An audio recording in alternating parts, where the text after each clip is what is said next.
सभी लोग जो यहाँ प्रेजेंट हैं उनको ये हमारी तरफ से निर्देश है, रिक्वेस्ट है, अनुरोध है, जो समझ लीजिए कि आप आपस में अंग्रेजी में बात करेंगे जितना हो सके, तभी आपका उच्चारण ठीक होगा। एक दूसरा, हमारे से कुछ बंधु है, मेरे यहाँ कंप्यूटर्स है, सभी को कंप्यूटर आना चाहिए।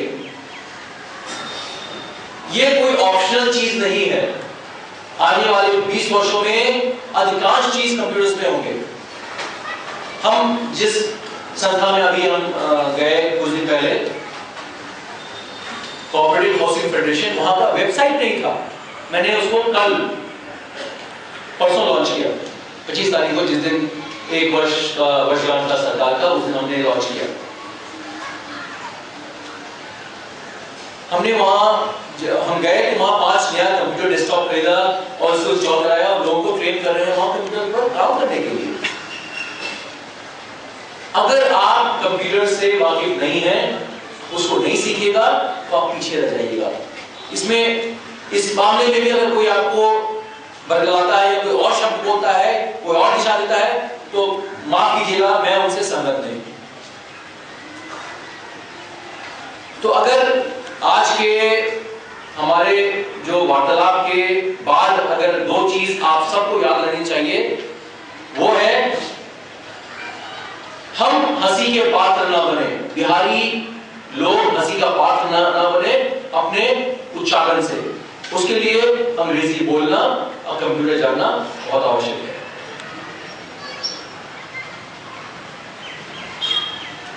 तीसरी बात है, हम भी एक वाकया से उसको बताना चाहेंगे। एक बाज था, बाज जो हवा पक्षी जो है, हवा में बहुत अच्छे से उड़ता है। उसका एक पेड़ पर घोंसला था। उस घोंसले से एक चूजा, उसका 3-4 बच्चे थे, उसमें से एक चूजा नीचे गिर गया। लकीली उस समय पेड़ के नीचे कुछ मुर्गियां खेल रही थी। वो एक मुर्गी पर गिरा, अगर नीचे गिरता तो मर ही जाता। तो मुर्गी पर गिरा तो मुर्गी ने देखा नहीं चूजा है, लग रहा अपना ही चूजा है, उसको अपने विंग्स में उसने ले लिया और उसको घर ले गई होता है। तो ये जो बाज का चूजा था वो और सब मुर्गी के चूजों के साथ बड़ा होने लगा। तो धीरे धीरे उसको भी, सबको खाना मिलता था, उसको भी खाना मिलता था। तो धीरे धीरे वो बड़ा हुआ। एक दिन बहुत अच्छा सुहाना मौसम था, सन एकदम नीला आकाश था। तो उसने आकाश में देखा, इस बाज के बड़े जो मैंने यंग हो गया था, कि 5-6 बाज ऐसे ऐसे घूम रहे हैं, सैर कर रहे हैं आसमान में, और उसको बहुत अच्छा लगा। तो वो दौड़ के जाकर अपनी मुर्गी माँ से पूछा, माँ हमको भी ऐसे उड़ने का मन है, हमको उड़ने दो ना। तो बोला बेवकूफ, तुम हमारा चूजा है, तुम 4 कदम दौड़ेगा, फिर गिर जाएगा, फिर उड़ेगा, फिर गिर जाएगा, तुम्हारी ये चीज नहीं है। तो बोला नहीं, मुझे कोशिश करने दो। देखो, बोला बेटा देखो, ऐसे भी तुमको हम बहुत मुश्किल, तुम सौतेला मेरा बेटा हो, बहुत मुश्किल से तुम बचा के लाए हैं, तुम ऐसा मत करो। तो वो बेचारा, उसको दबा दिया गया, वो मन में सोचकर वहीं रह गया। अगले वर्ष फिर उसने देखा कि ऐसे ही आसमान पर पक्षी उड़ रहे हैं। फिर वो अपनी माँ के पास जाता है। तो माँ बोलती है कि देखो बेटा, हम लोग जिंदगी भर कीचड़ में हम लोग खोद खोद के अपना खाना ये करते हैं, यही हमारा कर्म है, यही हमारा धर्म है। ऊपर आसमान में उड़ोगे तो हाथ पैर तोड़ लोगे, वहां कोई बचाने वाला नहीं रहेगा। फिर तीसरे बार उसने कोशिश किया तो बोले कि अगले बार आप बोलेगा तो आपको हम घर से निकाल देंगे। तो 3 बार बोलने के बाद ये भी सहम गया, बोला हाँ, मेरी माँ अगर ये बोल रही है तो सच्ची बोल रही होगी, हम ऐसे ही हम चूजा है, हमको और सब चूजों की तरह बिहेव करना चाहिए। और वो बाज का चूजा एक मुर्गी की तरह बन के रह गया, जो कभी उड़ नहीं पाया। समाज में बहुत लोगों का यही हाल है। हम लोग को तरह तरह से डराया जाता है, धमकाया जाता है, बोला जाता है कि आप ये मत करो, वो मत करो, वो मत करो। हम आपको गलत काम करने की तरफ नहीं बोल रहे हैं। हम ये बोल रहे हैं ऐसा क्यों नहीं हो सकता है कि स्टीव जॉब्स की तरह हमारा बिहार का कोई आदमी इतना बड़ा कंपनी स्टैब्लिश करे। हम क्यों नहीं ऐसा सपना देखते हैं कि बिहार का अगला प्रधानमंत्री हमारे प्रदेश से हो। ये सब असीम संभावनाएं बिहार में है, बिहार के लोगों में है। हम लोग सपना देखना क्यों कम कर रहे हैं? इसलिए क्योंकि हमारे इर्द गिर्द जो लोग हैं वो ये बोलते हैं कि नहीं आप वो नहीं कर पाओगे और हम डर जाते हैं। मैं बताना चाहता हूँ जब मैं आपकी उम्र का था, मैं आपसे शायद 20 साल बड़ा हूँ, शायद अप्रॉक्सीमेटली 15-20 साल। मुझे कोई डर नहीं लगता था। मैं उस समय रियली सोचता था मैं कुछ भी अचीव कर सकता हूँ। आज भी मैं भी सोचता हूँ कि मैं कुछ भी अचीव कर सकता हूँ, लेकिन थोड़ा थोड़ा कहीं कहीं डाउट आने लगा है। परिस्थिति देखा है, दो चार मुख्यमंत्री देख लिया, मंत्री लोग को देख लिया, कार्य व्यवस्था देख लिया, इतना करप्शन है सिस्टम में वो देख लिया, तो लगा कि कर पाएंगे कि नहीं कर पाएंगे। लेकिन 20 साल पहले हमको कोई डाउट नहीं था। आज 0.01% डाउट है। उसको हम कोशिश कर रहे हैं हटाने का, लेकिन हमारा जो सपना है वो हम अचीव करेंगे। और हम ये आग्रह करते हैं कि आप सबका अपना अपना जो भी बनने का वो सपना होना चाहिए। और सपना कैसे आप साकार कीजिएगा? सबसे पहले रात को सोने वक्त आप वो सपना लेके सोइए रोज दिन, या एटलीस्ट उसको उस मनोदृष्टि को। सपोज हम बोलते हैं कि हम इस देश के प्रधानमंत्री बनना चाहते हैं, तो हम मनमोहन सिंह जी को हटाते हैं, उसको डिलीट करते हैं और अपने आप को वहां रख देते हैं। हम ये बोलते हैं जब मनमोहन सिंह जी हमारे प्रधानमंत्री बन सकते हैं तो हम लोग में से कोई और क्यों नहीं बन सकता? जो क्वालिफिकेशन उनके पास है वो क्वालिफिकेशन मेरे पास भी है। तो जब तक ये सोच आप में नहीं आएगी और ये सपना आप बार बार नहीं देखिएगा, तब तक आप उस मंजिल को नहीं प्राप्त कर सकते। दूसरी बात, जब तक मंजिल आप ऊंचा टारगेट नहीं कीजिएगा तब तक आप वहां तो नहीं पहुंच, उसके नीचे भी नहीं पहुंच पाइएगा।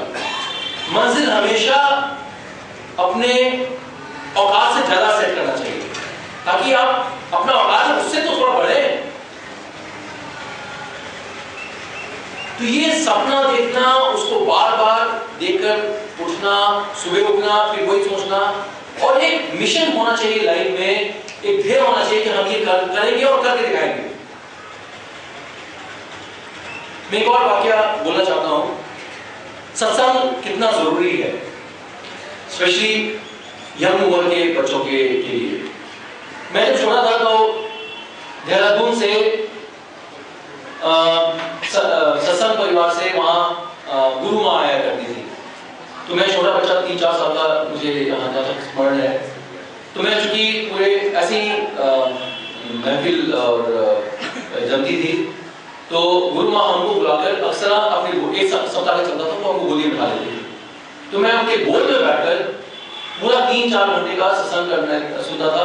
मैं कभी बाथरूम के लिए कभी नहीं, उस समय कभी कुछ नहीं हिलता तक नहीं था, मैं ध्यान से, और मुझे जाहिर है मुझे उस समय कुछ समझ नहीं आता था, लेकिन वो जो माहौल था, जो सोच थी, और जो चुपचाप होकर सब लोग एकाग्र होकर जो सुनते थे, मुझे बहुत अच्छा लगता था। जब 7 दिन का सत्संग खत्म हुआ तो गुरु माँ ने मेरी माँ को बुलाया कि आपका बेटा है। माँ ने बोला, उन्होंने मेरे सर पर हाथ रख के बोला कि इनको प्रभु का आशीर्वाद है, ये बहुत आगे जाएंगे। ये 1971-72 की बात मैं बता रहा हूँ, जब मैं 3-4 साल का था। और उसमें कहीं कुछ नहीं लिखा था कि मैं आज आपके सामने आके बोलूंगा, कहीं नहीं लिखा हुआ था। लेकिन उन गुरु माँ को ये पता था कि अगर कोई भी एकाग्रचित होकर बच्चा अपना सेल्फ कंट्रोल करके बैठ कर ध्यान पूर्वक 7 दिन एक तपस्या कर सकता है, एक पूजा कर सकता है, एक ध्यान रख सकता है, तो उसमें वो शक्ति और वो गुण आने लगे हैं जो एक कहीं नहीं पहुंचने का एक रास्ता जाहिर हो जाएगा। मैं आज भी उन गुरु माँ को आज नहीं है धरती पर, मैं उनका चेहरा याद करके उनको नमन करता हूँ। और जब भी याद करता हूँ मुझे बहुत ही एक अलौकिक शक्ति की स्फूर्ति हमारे पूरे शरीर में आती है। कि आज मैं वो जो हूँ अपनी माँ के कारण तो हूँ, लेकिन गुरु माँ जी के आशीर्वाद के कारण हूँ। इसीलिए हमारे गुरुजन जो है उनकी बातें सुनकर पता नहीं किस किस बात पर मेरे आज बोलने पर यहाँ जितने लोग हैं 300-400 जितने लोग हैं उनमें से किस बात पर किसको क्या फर्क पड़ेगा कोई नहीं जानता है। मैं आपसे बात करके अपने घर चला जाऊंगा। मुझे और आज सोनपुर मेला जाना है, हमारे कुछ परिवार के लोग आए हैं, उनको वहाँ ले जाकर दिखाना है और हम अपना उसमें बिजी हो जाएंगे। कल से फिर ऑफिस है। आप हमारे आज इस वार्तालाप से क्या कीजिएगा, क्या लीजिएगा, क्या लीजिएगा, ये आप पर डिपेंड करता है। और मैं आपको ये बताना चाहता हूँ कि ऐसा नहीं है कि हमारे जिंदगी में कोई परेशानी नहीं आए, कोई दिक्कत नहीं आए, ऐसा नहीं होता है। हर जो सफल आदमी जो बोलते हैं उसके पीछे एक महिला तो होती ही है। मेरे पीछे मेरी पत्नी है, इसमें कोई डाउट नहीं है।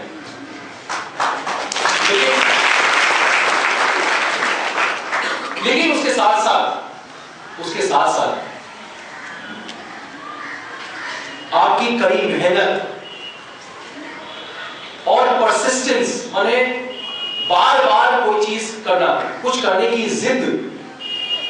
जिद हम लोग थोड़ा नेगेटिव सेंस में इस्तेमाल करते हैं, हम जिद पॉजिटिव सेंस में हम बोलना चाहते हैं।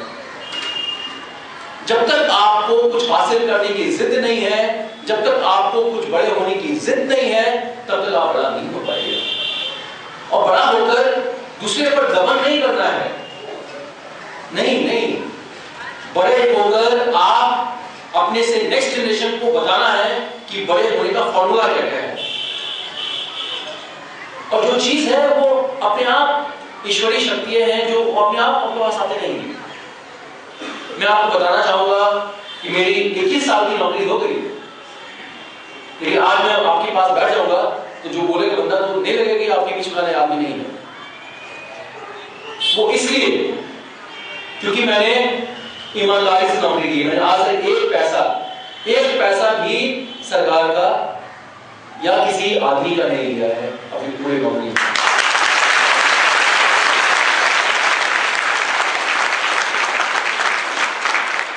मेरी पत्नी जो एक आईपीएस ऑफिसर है, उन्होंने भी नहीं लिया है, क्योंकि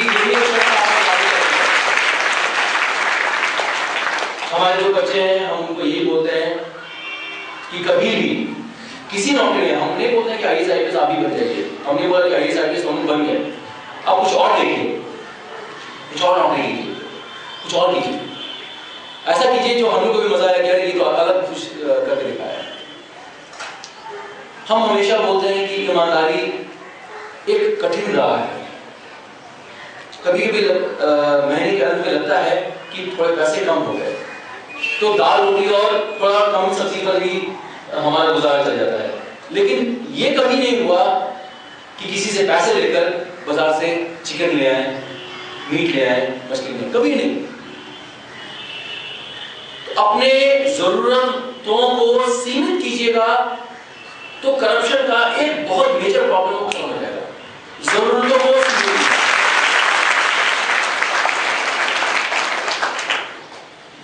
दूसरा, मैं जब ऑफिस में रहता हूं तो मैं जिस दिन ज्वाइन करता हूं उस दिन एक बड़ा सा बोर्ड लगा देता हूं, ये पूजा का स्थान है, यहाँ तंबाकू, पान, बीड़ी, सिगरेट पीना निषेध है। मैंने जिंदगी में कभी भी इन तीनों चीज का सेवन नहीं किया है, कभी नहीं, मींस कभी भी नहीं, स्टूडेंट लाइफ में भी नहीं किया।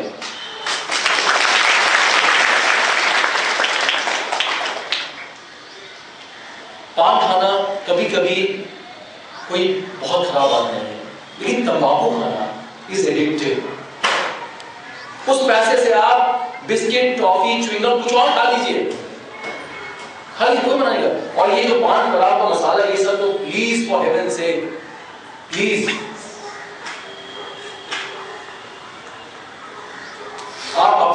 आप शरद पवार जी का चेहरा देख लीजिए, फिर आपको फिर 5 मिनट वो सब खाने होते थे। एक तो उनका ऐसा हो गया, ऊपर से उनको कपड़ा पड़ रही है। हम लोग का चरित्र ऐसा नहीं हो कि लोग हमको कपड़ा मारने के लिए आ रहे हैं।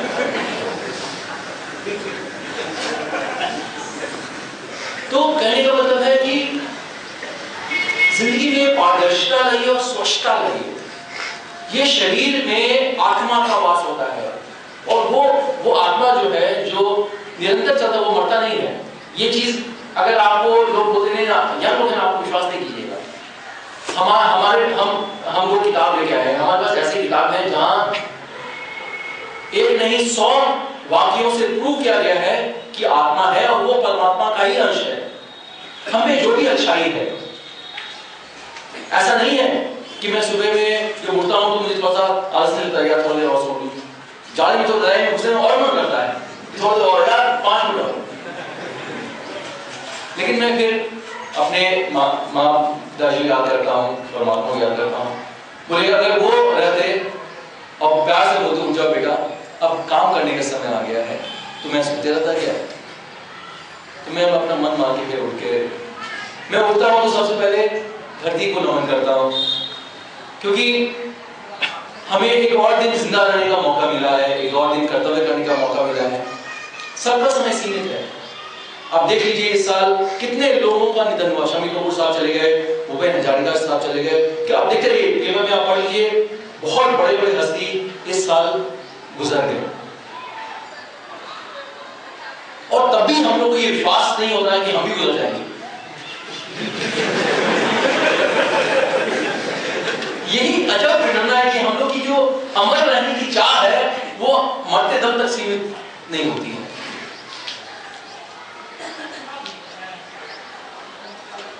हम लोग सबका जो संपत्ति है, विवरणी है, वो सरकारी वेबसाइट पर लिखा हुआ है। तो हमारे पास आया तो हम बोले कि भाई हमने तो बार बार 20 साल पहले से ही दिया हुआ है, आपको दिया दिखा दीजिए। उन्होंने बोला नहीं आप इसको सर्टिफाई कीजिए ये ट्रू है। हमने बोला कि मैं आपको अपना इनकम टैक्स स्टेटमेंट भी वेबसाइट दे देता हूँ। तो मैं अपना इनकम टैक्स भी डाल दिया और अपना जो जमीन जो था वो तो पहले से मैंने डाला हुआ था, किसी और ने नहीं डाला कि आपकी कमाई कितना है। सरकारी पैसे हमारा 17,000 रुपए हमें तनख्वाह मिलती है, वो दिखा दिया इनकम टैक्स जो 1-2 लाख करता है वो दिखा दिया, चला गया वेबसाइट पर। जब आप इतनी पारदर्शिता रखने में सक्षम होंगे तब लोग किसी भी व्यक्ति के आप नजर मिलाकर आप उससे बात करके बहुत इज्जत से बात कर सकेंगे। आप में हीन भावना नहीं रहेगी।